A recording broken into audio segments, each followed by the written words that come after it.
अभी तो लोग मुझे मेरे इंस्टाग्राम कंटेंट से जानते हैं, लेकिन आई डोंट थिंक लोगों को ये पता है कि मुझे 10,000 फॉलोअर्स पहुंचने में 4 साल लग गए थे। इनफैक्ट मेरे फ्रेंड्स जिन्होंने मेरे साथ शुरू किया था, जैसे कुशा, डॉली, शिबानी, ये लोग धीरे-धीरे कंटेंट क्रिएटर बनने लग गए, लोग इनको इन्फ्लुएंसर बोलने लग गए और तब ये सब बहुत नया था। वो कमेंट आते हैं ना हर वीडियो पे, ये किस लाइन में आ गए आप? मुझे एक्चुअली लगता था कि that will be the response. अगर आप एक लड़का होकर मेकअप कर रहे हो तो आपको ट्रोलिंग तो होगी, या बट ये कहना बहुत ईजी है कि ट्रोल से डील करना आ जाता है। आई डोंट थिंक मुझे अभी तक आया है। आई थिंक मैं अभी भी बहुत ज़्यादा अफेक्ट हो जाता हूँ ट्रोल से। कभी कभी पीछे मुड़ के अपने पास्ट में देखता हूँ ना, तो रियलाइज़ होता है कि यार मैं काफ़ी दूर आ गया हूँ। मतलब वो 12 साल का अंकुश जो लोगों से आई कांटेक्ट बना के बात नहीं कर पाता था, जिसके दोस्त नहीं थे, जो बहुत ही शाय था, आज वो इतने लाखों करोड़ों लोगों के सामने एक टॉक दे रहा है, अपनी स्टोरी सुना रहा है। कभी कभी मन करता है कि वापस पास्ट में जाके उस 12 साल के अंकुश को एक टाइट हग दूं और बोलूं कि सब ठीक हो जाएगा, इतनी टेंशन मत ले। पर बात वही है ना कि जब आप बुली होते हो स्कूल में, तो आपका कॉन्फिडेंस जो है ना वो पूरी तरह खत्म हो जाता है। अब चाहे वो जिस भी वजह से हो, आप कैसे दिखते हो या आप कैसे फाइनेंशियल बैकग्राउंड से आते हो। आई रिमेम्बर एक बार ऐसे स्कूल में बच्चे पंजा वंजा लड़ाते हैं ना, जो फ्री पीरियड होता है। तो और मैं बचपन से ही बहुत बहुत बहुत पतला था, बहुत ही पतला था मैं बचपन में। और मैं बहुत वीक भी होता था कि मैं खाना वाना ढंग से खाता नहीं था। मम्मी देख के बोलेंगी खाना चाहिए था, बट हाँ, मैं ज़्यादा खाना वाना नहीं खाता था, बहुत पतला वीक सा था बच्चा। और आई रिमेंबर एक बार क्लास में सारे लड़कों ने डिसाइड किया कि चलो पंजा लड़ाते हैं और देखते हैं कि कौन क्लास में स्ट्रॉन्गेस्ट है। और मैं उस थॉट से ही बहुत अनकंफर्टेबल हो गया था, क्योंकि मुझे पता था कि यार मैं सबसे वीक हूँ, मुझे पता है। बट उसकी क्लास में नुमाइश करने की कोई ज़रूरत नहीं है। बट ऐसा हुआ कि एट सम पॉइंट बच्चे इतना ज़्यादा चीखने चिल्लाने लगे मेरे आसपास कि जा जा खेल खेल वगैरह, कि हमने पंजा लड़ाया और मैं उस रैंकिंग में लास्ट आया। और इमेजिन, मतलब एक टाइम था वो पंजा लड़ाते हुए हर बच्चा आके मुझे पंजे में हरा के जाके जा रहा था और सब हंस रहे थे मेरे पे। और मैं अभी भी वो एक पब्लिक ह्यूमिलिएशन जैसी मुझे फील हुई, which is why I developed this fear कि मैं लोगों से आई कांटेक्ट बना के बात नहीं कर सकता। तो आई फील लाइक कुछ चीज़ें आपके साथ बस रह जाती है, टाइम लगता है उनको जाने में। जब आप बुली होना शुरू होते हो ना, तो इट चेंजेस। आप अपने आप को शीशे में कैसे देखते हो, वो बदल जाता है। तो मेरी फैमिली बेसिकली गढ़वाल से है। मैं दिल्ली में पैदा हुआ, दिल्ली में ही बड़ा हुआ। और मेरी मम्मी पिछले काफ़ी सालों से गढ़वाल फिल्म इंडस्ट्री में एक्ट्रेस हैं। तो ड्रामा तो मतलब मेरे खून में दौड़ता है। तो मुझे बचपन से एक्टर बनना था, पर वही है कि स्कूल में इतना बुली हुआ कि ऐसा अजीब लगता था लोगों को बताने में कि ये अजीब सा दिखने वाला लड़का जो बहुत नर्वस सा रहता है, शाय सा रहता है, जिसके दोस्त नहीं है, अंडर कॉन्फिडेंट सा, पतला सा, इसको एक्टर बनना है। मैं नहीं चाहता था मेरा और मजाक उड़े, तो मैंने कभी किसी को बताया नहीं। पूरा बचपन निकाल दिया खुद से और बाकियों से झूठ बोलने में कि मुझे कुछ और बनना है। कभी कभी एस्ट्रोनॉट, तो कभी आर्किटेक्ट। जैसे तैसे करके आर्किटेक्चर स्कूल में घुस गया। और कॉलेज के दूसरे दिन समझ आ गया कि यार ये तो हमसे ना हो पाएगा। पर वही था, मिडिल क्लास फैमिली से आता हूँ, पेरेंट्स ने इतना पैसा दिया है, कोर्स शुरू करा है, तो खत्म तो करना ही था। बहुत बहुत हेक्टिक थी मेरी कॉलेज लाइफ, बट एक चीज़ बहुत अच्छी हुई लाइफ में। पहली बार मुझे सच्चे दोस्त मिले, जो ना मुझे जज करते थे कि मैं कैसा दिखता हूँ, ना उन्हें कोई फ़र्क पड़ता था मैं किस बैकग्राउंड से आता हूँ। बस दोस्त थे जो मुझे समझते थे, जो मुझे जज नहीं करते थे। लाइफ में पहली बार मुझे किसी ने फ़नी बोला। लाइफ में पहली बार मैंने खुल के डांस किया। लाइफ में पहली बार पार्टी की। और मैं सिगरेट शराब नहीं पीता था, पर मेरे दोस्त पीते थे। तो जब हम लोग बाहर पार्टी करने जाते थे, तो मैं कोने में बैठ के बस उन सबको ऑब्जर्व करता था। और वापस आके ना फेसबुक पे वो फनी इंसिडेंट्स लिखता था, पूरी स्टोरीज बनाता था, और सब लोग वो पढ़ के बड़ा मजा लेते थे। तो धीरे धीरे लोग मुझे बताने लगे कि यार तू फनी है, तू बहुत अच्छा लिखता है। और तुम्हें लाइफ में ऐसे लोग चाहिए होते हैं तुम्हारे आसपास, जो तुम्हें रियलाइज कराते हैं कि तू इस चीज में अच्छा है, जो तुम्हें सिर्फ तुम्हारी कमियां नहीं बताते हो, तुम्हें तुम्हारी अच्छाइयां भी बताते हो। बहुत जरूरी होता है। और मेरे साथ वो कॉलेज से पहले आज तक कभी हुआ ही नहीं था। कभी किसी ने बताया नहीं था कि तू ये भी कर सकता है, कि तू इस चीज में अच्छा है। तो धीरे धीरे कॉन्फिडेंस आने लगा लिखने का, और सोचा कि यार आर्किटेक्चर नहीं तो राइटिंग तो कर ही लूंगा। तो कॉलेज के चलते चलते इंटर्नशिप ले ली, writing internship at a magazine. वहाँ पे मैं उनके लिए वो आर्टिकल्स लिखता था, और वो आर्टिकल्स बाय लक काफ़ी वायरल जाने लगे। तो फेसबुक पे लोग मुझे फॉलो करने लगे, वो देखने लगे मेरा बाकी लिखने का काम। मैंने एक बुक भी लिखी, उसके लिए एक अवार्ड भी मिला। तो बस थोड़ा कॉन्फिडेंस से लाइफ में बढ़ता चला गया।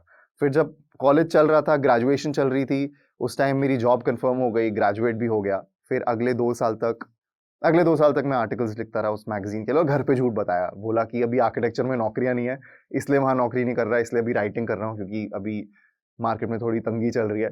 फिर उस जॉब में रहते-रहते मैं शॉर्ट फ़िल्म्स की स्क्रिप्ट्स और फ़नी वीडियोज़ की स्क्रिप्ट्स लिखने लगा और मेरी बॉस नम्रता ने मुझे बोला कि क्यों ना तुम हमको एक रफ़ वीडियो अपने कैमरे से शूट करके दिखाओ ताकि हमें समझ आए तुम क्या बोल रहे हो। तो बस उस रफ़ वीडियो के लिए मैं ही एक्टर बन गया और वो शूट किया और मुझे अभी भी याद है पहला दिन जब मैं कैमरे के सामने खड़ा हुआ था, वो जो नर्वसनेस थी वो मैं आज भी फ़ील कर सकता हूँ और वो मुझे हर बार फ़ील होती है कैमरे के सामने, अभी भी हो रही है। तो पहला वीडियो हिट हो गया, लोगों को काफ़ी पसंद आया और फिर जो एप्रिसिएशन मिली वो देख के मुझे ऐसा लगा कि यार लाइफ़ में पहली बार कुछ करने की एक्साइटमेंट हुई थी। मतलब ऐसा होता है ना लाइफ़ में कि आपको आपको हमेशा लगता है कि यार I am meant for this, मतलब मैं इस चीज़ में बहुत अच्छा होऊँगा। लेकिन आपके आस-पास के लोग आपको वैसा नहीं फ़ील कराते और कई बार आपका कॉन्फिडेंस लो हो जाता है, राइट? तो मुझे तो हमेशा से पता था कि मुझ में कुछ ख़ास बात है, बट मेरे आस-पास किसी को नहीं लगता था। आप उस फ़ेज़ के थ्रू जा चुके हो तो आपको पता होगा कि वो कॉन्फिडेंस का एक ग्लिमर भी दिखना कितना कितना इम्पोर्टेंट होता है, वो क्या मीन करता है एक ऐसे बच्चे को जिसको नहीं पता उसे लाइफ़ में क्या करना है। और फिर मुझे लगा कि यार इतनी सारी जनता मुझे सपोर्ट कर रही है, मेरे दोस्त मुझे सपोर्ट कर रहे हैं। For once let me just believe in myself and go for it. तो बस मैंने जॉब छोड़ी, मैं अपना वीडियोज़ बनाने लगा रेगुलरली और ऑडियंस ने जम के सपोर्ट किया। जैसे मुझे कॉलेज में मेरे दोस्तों ने नॉर्मल फ़ील करवाया, मुझे इंटरनेट पे मेरी ऑडियंस ने नॉर्मल फ़ील करवाया। इसलिए मैं उनको अपना दोस्त मानता हूँ क्योंकि दोस्त आपको नॉर्मल फ़ील करवाते हैं, वो आपको कभी जज नहीं करते, they let you be. I remember अभी तो लोग मुझे मेरे इंस्टाग्राम कंटेंट से जानते हैं, लेकिन आई डोंट थिंक लोगों को ये पता है कि मुझे 10,000 फॉलोअर्स पहुँचने में 4 साल लग गए थे और मेरे सामने ही सामने लोग आए, फेमस हुए और इनफैक्ट मेरे फ्रेंड्स जिन्होंने मेरे साथ शुरू किया था, जैसे कुशा, डॉली, शिबानी, ये लोग धीरे-धीरे कंटेंट क्रिएटर बनने लग गए, लोग इनको इन्फ्लुएंसर बोलने लग गए और तब ये सब बहुत नया था। तो इन लोगों ने, मेरे दोस्तों ने मुझे बहुत पुश किया कि तू भी कंटेंट डाल इंस्टाग्राम पे, तू इतना फ़नी है, तू क्यों नहीं कर रहा? एंड देन आई रियलाइज़ कि यार मैं लिख सकता हूँ, मैं शूट कर सकता हूँ, मैं एक्टिंग कर सकता हूँ। तो फिर मैं किसी और के लिए क्यों काम कर रहा हूँ? मतलब मुझ में इतना कॉन्फिडेंस होना चाहिए कि मैं अपना करियर खुद ड्राइव करूँ। तो then I just left everything and I was like कि मुझे अब कंटेंट क्रिएटर बनना है और थैंकफुली तब तक ब्रांड्स वगैरह आ गए थे, तो थोड़े बहुत पैसे आ जाते थे, तो घर पे वो टेंशन नहीं थी कि नौकरी नहीं है तो पैसे कहाँ से आएँगे? बिकॉज़ पैसा होना मेरी लाइफ़ में बहुत बड़ा फैक्टर रहा है हमेशा से, क्योंकि ग्रोइंग अप इतने नहीं थे। तो मतलब जब आप वैसे बैकग्राउंड से आते हो तो आप ऐसे नहीं उठ के बोल सकते कि अब मैं ये छोड़ के कंटेंट क्रिएशन कर रहा हूँ। मुझे बहुत टाइम लगा नौकरी छोड़ने में क्योंकि I had to be sure कि मैं अपनी फैमिली के लिए इनफ कमा रहा हूँ और मुझे उतना कॉन्फिडेंस चाहिए था कि हाँ, अगर मैं अभी नौकरी छोड़ूँ तो मेरे पास इनफ ब्रांड डील्स आ जाएँगी, इनफ पैसा आ जाएगा। तो फिर मैंने कंटेंट क्रिएशन शुरू करी, तब भी जॉब के साथ-साथ कंटेंट क्रिएशन करता गया जब तक मेरे 100 आई थिंक 1 लाख या 2 लाख फॉलोअर्स तक मैं तब भी नौकरी में था क्योंकि मुझे मुझे मेक श्योर करना था कि यार अगर मैं नौकरी छोड़ूँगा तो क्या मैं उतने पैसे कमा सकता हूँ कि नहीं ब्रांड डील से।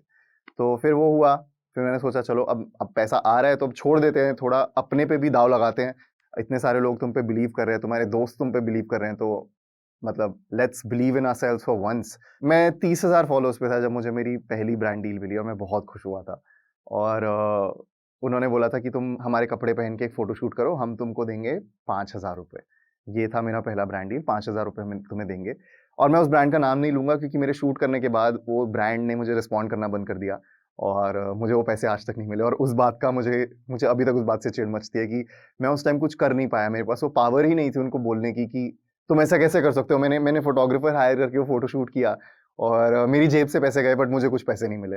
एंड देन आई रियलाइज़्ड कि अभी एक दिन वो बनना है कि मतलब ब्रांड जैसा कर ना पाए मेरे साथ या कोई मुझे फॉर ग्रांटेड ना ले पाए। उसके बाद धीरे-धीरे 100 के फॉलोअर्स हुए और मेरे लिए बहुत बड़ी बात थी कि मतलब मैं कहाँ से आया हूँ और मेरे मतलब मुझे अभी 1 लाख लोग जानते हैं। मुझे पता भी नहीं 1 लाख लोग दिखते कैसे हैं। फिर आई रिमेंबर कि 2021 तक मुझे ऐसे इवेंट्स पे बुलाया जाने लगा कि आप इस इवेंट पे आओ और मतलब इससे थोड़ा इम्पोर्टेंट फ़ील होता था कि अब मतलब पहले स्कूल में कोई जानता नहीं था, अब लोग अपने इवेंट्स पे बुला रहे हैं और वो सब। और उसके बाद फिर लॉकडाउन हुआ और लॉकडाउन में मैं अपनी मम्मी के साथ बहुत सारे कॉमेडी वीडियोज़ शूट करने लगा। और नाउ द थिंग इज़ कि मुझे मेकअप नहीं आता था और मम्मी को तो बिल्कुल भी नहीं आता था। मतलब मुझे कम से कम कंसीलर और पाउडर के बीच में डिफ़रेंस पता था, मेरी मम्मी को वो भी नहीं पता था। और कैमरे पे आने के लिए आपको थोड़ा बहुत मेकअप करना पड़ता है और अब हमारे पास ना तो मेकअप आर्टिस्ट थे, ना तो स्टाइलिस्ट थे, कुछ नहीं था, घर पे लॉक्ड थे। तो फिर मैंने सोचा चलो हम ही हाथ-पैर चलाते हैं, कुछ करते हैं, कुछ नया ही सीखेंगे। तो फिर बस मैं मम्मी का मेकअप करना वगैरह शुरू किया, अपना मेकअप करना शुरू किया। 1-2 वीडियोज़ ऐसे ही शूट कर लिए कैमरा ऑन करके और सोचा कि यार कौन ही देखेगा मेकअप करते हुए, मतलब किसी को क्या फ़र्क पड़ता है, मैं कॉमेडी क्रिएटर हूँ। किसको फ़र्क पड़ता है कि मैं मेकअप कर रहा हूँ। और फिर एक दिन मेरे पास कुछ कॉमेडी कंटेंट था नहीं डालने को। असली स्टोरी तो ये है कि मतलब मेरे पास कुछ था नहीं, मैंने कुछ बनाया नहीं था और उस दिन वीडियो डालना था। तो मैंने सोचा यार यही डाल देते हैं, अब देखते हैं क्या होता है। वो मैंने वीडियो डाला, मैंने आई रिमेंबर मैंने शाम को डाला था, मैं सुबह उठा और जो उस पे व्यूज़ थे वो उस टाइम तक मेरे जितना मैंने कंटेंट डाला था उससे ज़्यादा व्यूज़ थे उस पे। And I was shocked, I was like ये ये ये क्या हो गया है ओवरनाइट, मतलब ये वीडियो इतना कैसे चल गया है? और फिर मैंने कमेंट्स पढ़ना शुरू करे, फिर मैंने अपना इनबॉक्स खोला, अपने डीएम्स पढ़े and the kind of impact that that makeup video had, मतलब मैंने कभी एक्सपेक्ट नहीं किया था कि उससे इतने ज़्यादा लोग अफेक्ट होंगे। मुझे छोटे-छोटे बच्चों के मैसेजेस आने लगे कि हम छुप के मम्मी का मेकअप लगाते हैं और हमें हमेशा से लगता था कि हम कुछ बहुत गलत कर रहे हैं, बट आपका वीडियो देख के हमें लगा कि हम वी आर नॉर्मल। और एक एक मुझे अभी भी याद है, एक मम्मी का मैसेज आया था कि मैंने अपने बेटे को कई बार पकड़ा है मेकअप लगाते हुए और मैंने उसे बहुत डांटा था, बट ये वीडियो देख के मुझे लग रहा है शायद मुझे नहीं डांटना चाहिए था। और वो देख के मुझे रियलाइज़ हुआ कि इसका एक पॉजिटिव इम्पैक्ट हो रहा है। मैं ये नहीं कहूँगा कि मैंने इस वजह से वीडियो डाला था और मैं पहला इंसान नहीं हूँ जिसने मेकअप फॉर मेन के वीडियोज़ डाले थे। मुझसे पहले कितने लोग कर चुके हैं, कितने लोगों से मैं खुद इंस्पायर्ड हूँ, लाइक सुशांत दिवगीकर। बट मतलब मेरा यही सोचना है कि अगर मेरे वीडियो से अगर मैं छोटा सा भी कंट्रीब्यूट कर पा रहा हूँ इस पूरे नैरेटिव में अपने वीडियोस से, तो उससे मुझे बहुत खुशी मिलती है। मुझे याद है, मुझे बहुत डर भी लगा था कि जब मैं रेगुलरली मेकअप वीडियो शूट करने लगा था अपनी मम्मी के साथ, अपनी मम्मी के ऊपर मैं बहुत सारे एक्सपेरिमेंटल लुक्स करता था कि कौन कहता है कि मैच्योर स्किन पर आप रेड आई शैडो नहीं लगा सकते, कौन कहता है कि आप मैच्योर स्किन पे ग्लिटर नहीं कर सकते। तो मैं वही अपनी मम्मी पे, अपनी बहन पे, मेरी जितने दोस्त हैं वो सब मेरे गिनी पिग्स होते थे। मैं बोलता था कि मैं आऊँगा, मैं तुम्हारा मेकअप करूँगा, मैं शूट करूँगा और आई डिसाइडेड कि मैं ना एक पेज खोलता हूँ इंस्टाग्राम पे जिसके बारे में मैं किसी को नहीं बताऊँगा और मैं उसमें ये सारे मेकअप लुक्स डालूँगा। और मैंने ये सोचा था कि चाहे वो अच्छा हो चाहे गंदा हो, मैं पक्का डालूँगा। क्योंकि ये एक जर्नल टाइप होगा मेरे लिए कि मैं 5 साल बाद देखूँगा कि मैं लॉकडाउन में ये कर रहा था और मैं 5 साल बाद देखूँगा कि मैं कितना इम्प्रूव हुआ हूँ। So it was just like journaling. It was like journaling my journey as someone जिसको मेकअप करना पसंद है। और धीरे-धीरे मुझे बहुत मज़ा आने लगा मेकअप में। और also as a content creator कई बार आपको लगता है कि यार एक चीज़ कितनी बार करो। As a content creator you have to reinvent yourself every now and then. मतलब आपको, अगर आप इंटरनेट पे हो, लोग आपको जितनी जल्दी पसंद करते हैं उतनी ही जल्दी बोर भी हो जाते हैं। तो आपको आपको रीइन्वेंट करना पड़ता है अपने आप को। और एज़ एन आर्टिस्ट आपको हमेशा वो नीड फील होती है कि यार अब ये कर लिया, अब नेक्स्ट क्या? अब क्या? तो वो मेकअप से आई थिंक मेरी क्रिएटिविटी वापस जो है वो स्पार्क हो गई थोड़ी।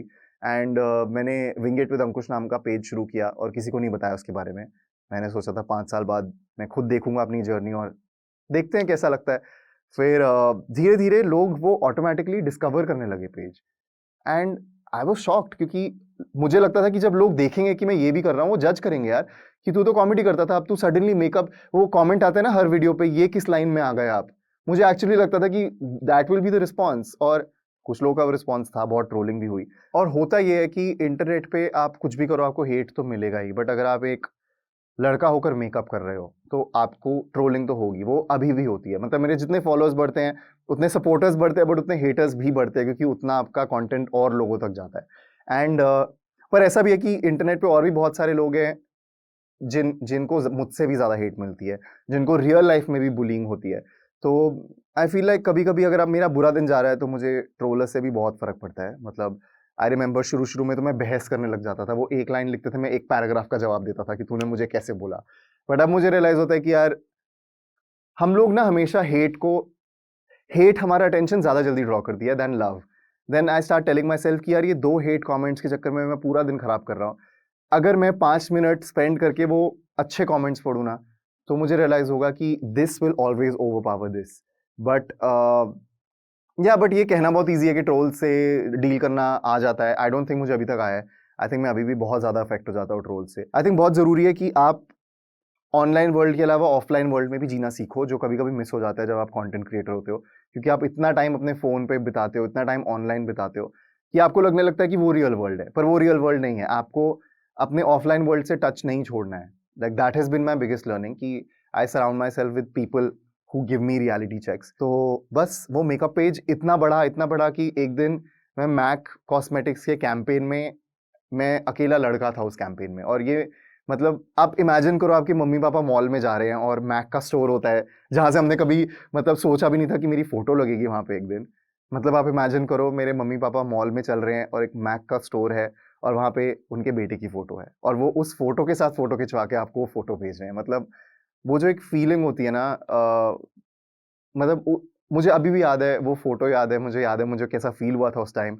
मुझे याद है मेरे पेरेंट्स के मुँह पे जो हँसी थी। तो अब तक कॉमेडी पेज और मेकअप पेज और यूट्यूब चैनल, फ़ेसबुक पेज, ये 4-5 चीज़ें मैं हैंडल कर रहा था और सब कुछ काम साथ में चल रहा था। फिर सडनली एक दिन कॉल आती है फोर्ब्स से कि हमें आपके साथ एक शूट करना है और मुझे उस टाइम नहीं पता था कि एक कवर होने वाला है। तो मैं चला गया शूट पे और मुझे ऐसा लग रहा, ऐसी फीलिंग आती है ना कि यार ये एक नॉर्मल शूट नहीं है, कुछ तो बड़ा है, क्योंकि सिर्फ़ 4 लोगों को बुलाया है और आज तक फोर्ब्स में कोई मेल ब्यूटी क्रिएटर कवर पे गया भी नहीं है। तो ऐसे था मैं कि यार काश वो मैं हूँ, काश हो जाए। और उस टाइम भी मतलब वो आपको बताते नहीं है कि आप कवर पे होगे कि नहीं होगे, वो बस रिलीज़ होता है। तब तक मैं मुंबई शिफ्ट हो गया था, तो उस टाइम मुझे फ़ोटोज़ आने लगी मेरे रिश्तेदारों से, मेरे नेबर्स से। मेरे नेबर्स ने मम्मी-पापा को जाके दिखाया कि ये देखो तुम्हारा बेटा कवर पे आया है। और मम्मी-पापा ने वीडियो कॉल किया, मुझे दिखाया और मतलब आई रिमेंबर मुझसे पहले मेरे पापा ने जाके वो फोर्ब्स मैगज़ीन कहीं से ढूँढ ली थी। मतलब मुझे भी नहीं पता था कहाँ से मिलेगी मेरे घर के आस-पास, पर पापा ने जाके ढूँढ ली और पापा ले आए और वो अभी भी घर पे रखी है। और बहुत बहुत स्पेशल फीलिंग थी। जब आप सोचते हो कि आपको कंटेंट क्रिएटर बनना है, आप क्या सोचते हो कि मेरे इतने फॉलोअर्स होंगे? आप एक ही चीज़ सोचते हो, आपने एक ही चीज़ देखी है, आप एक ही चीज़ सोचते हो कि मुझे फॉलोअर्स चाहिए, मैं चाहता हूँ सब लोग मुझे जानें। मैंने कभी नहीं सोचा था कि मेरा अपना ब्यूटी शो होगा। मतलब वीडियोज़ बना-बना के, रील्स बना-बना के हर कुछ महीने में मुझे ऐसा लगता है कि मैं अब नया क्या करूँ? अब मैं क्या करूँ जो मुझे चैलेंज करे?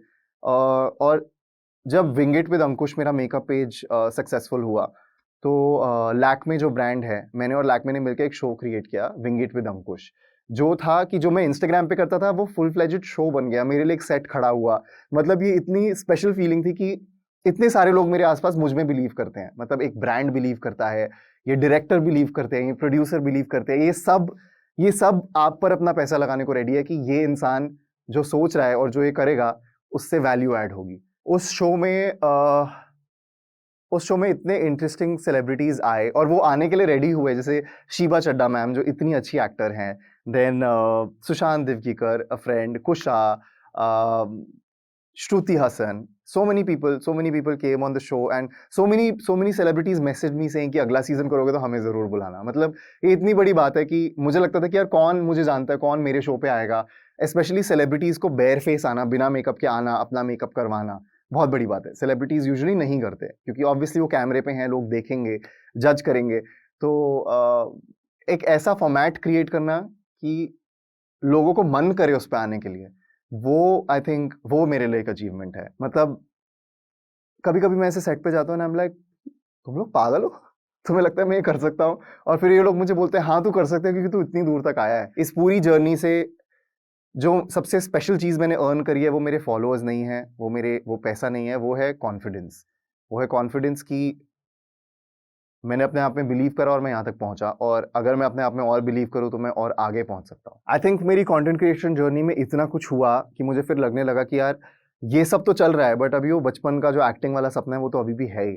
तो अब उस पे काम करते हैं, अभी मैं पैसा कमा रहा हूँ, अभी I can take care of my family.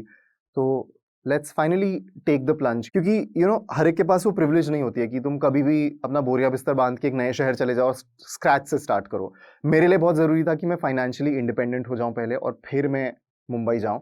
और अब मैं फाइनली फाइनली मुंबई आ चुका हूँ, और मैं एज एन एक्टर ट्रेन कर रहा हूँ, ऑडिशंस कर रहा हूँ, क्योंकि सपना तो अभी भी वही है।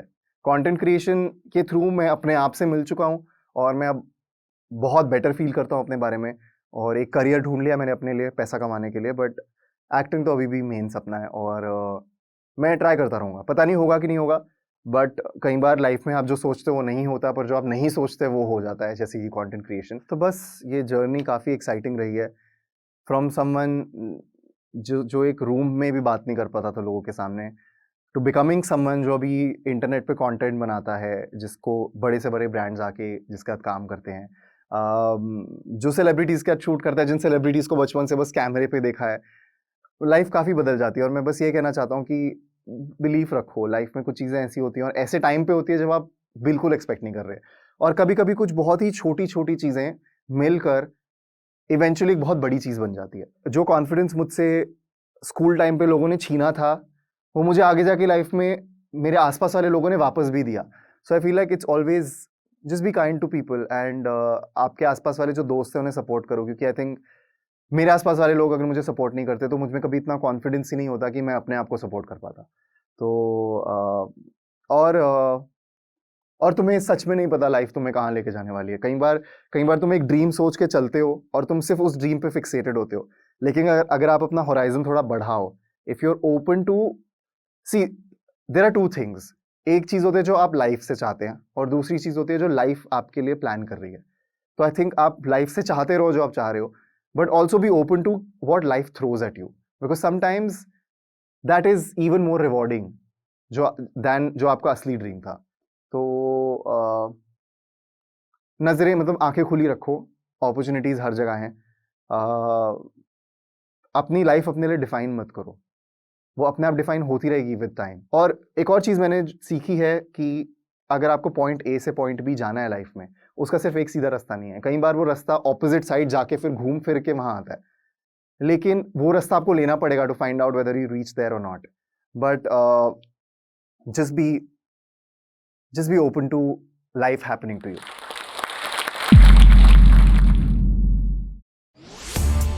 इस वीडियो के बारे में अपनी राय नीचे कमेंट सेक्शन में हमें बताएं और अपने दोस्तों के साथ ये वीडियो शेयर करना ना भूलें।